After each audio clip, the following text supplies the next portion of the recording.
Mangleson here, and today what we're going to do is talk about leveling up in Destiny 2. Now, we're going to talk about this guy, the free-to-play player, the guy who doesn't think he's strong enough to do anything in the game. So let's go ahead and take a look at his gear.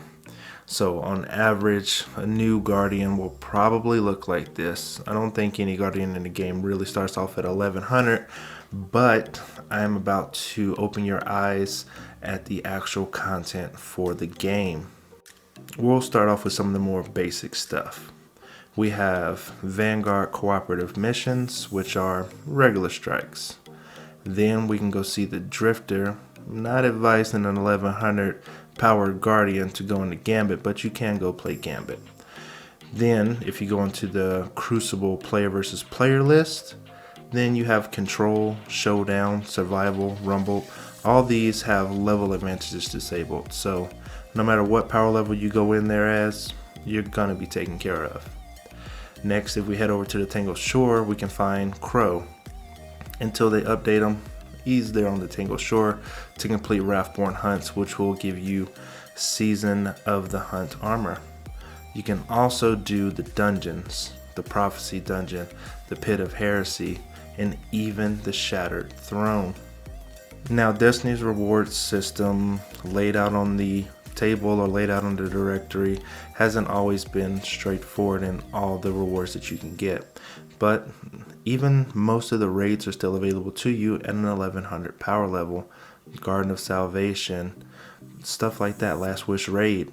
You can even go to the Altars of Sorrow, and yes, they also have new rewards for Season of the Chosen.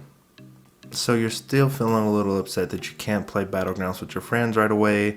It's got a 1200 power entry point. All the enemies are going to be a little bit stronger than you. Well, 80% of the game is available to you, so nothing's really stopping you from getting your power level up. So, quick training video. Montage time.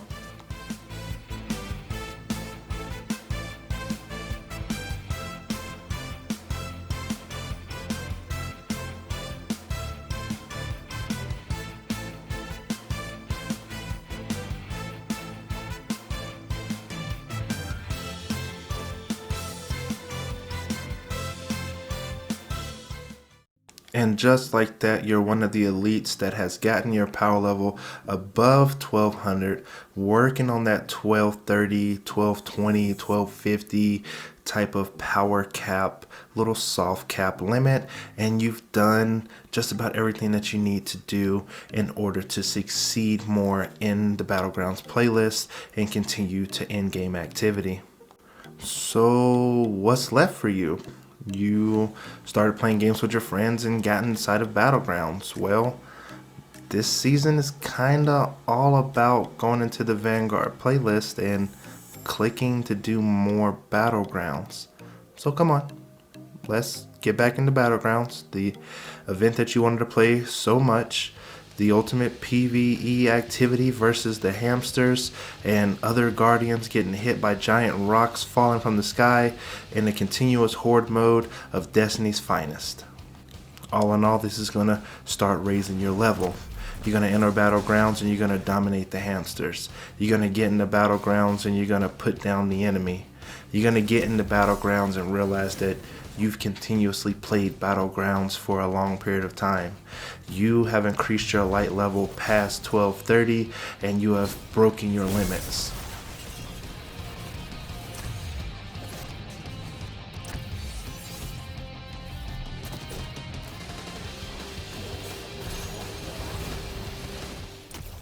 Now you have a little bit more insight about the game.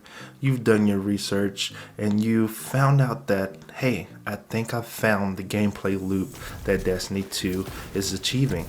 I go into Lost Sectors, I kill stuff. I go into Battlegrounds, I kill stuff. I go into the seasonal event activity, I kill more stuff. I activate my super, I kill more stuff. I kill a lot of stuff. And I look cool doing it.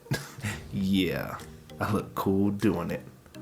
So now that you've gotten your character looking cool as fuck, boy, now what is left for you to do? Maybe challenge the Nightfall, the Ordeal.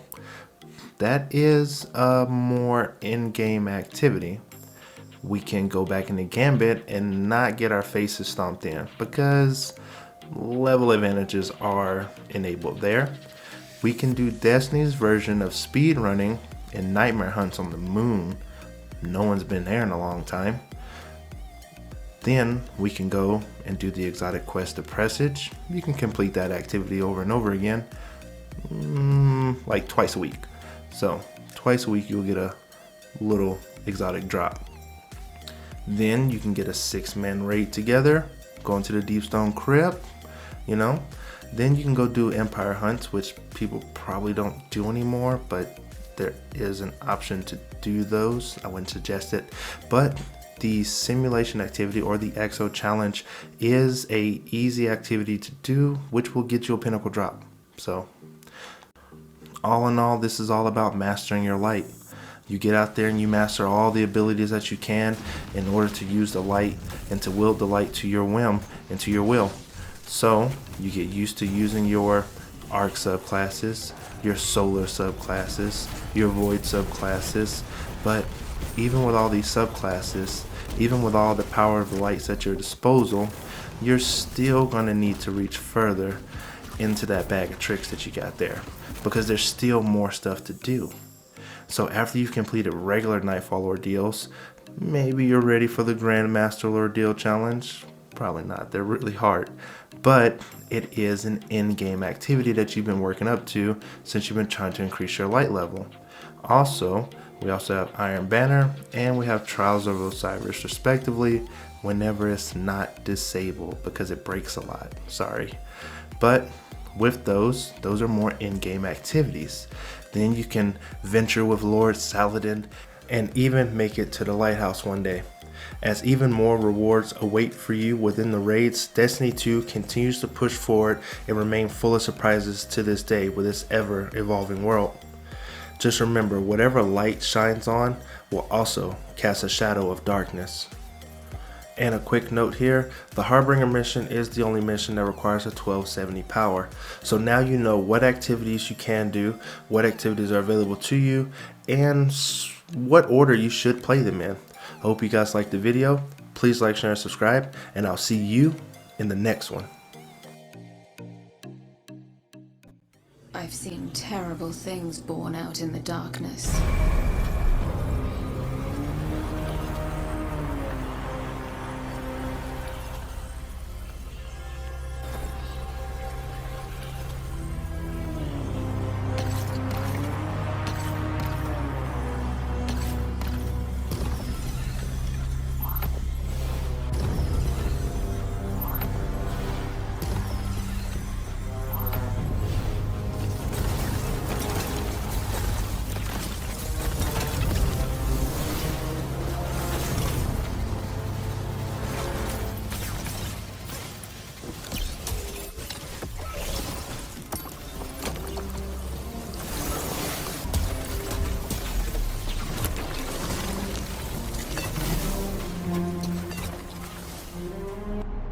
My future does not begin here, but yours does. It's time to step beyond the light.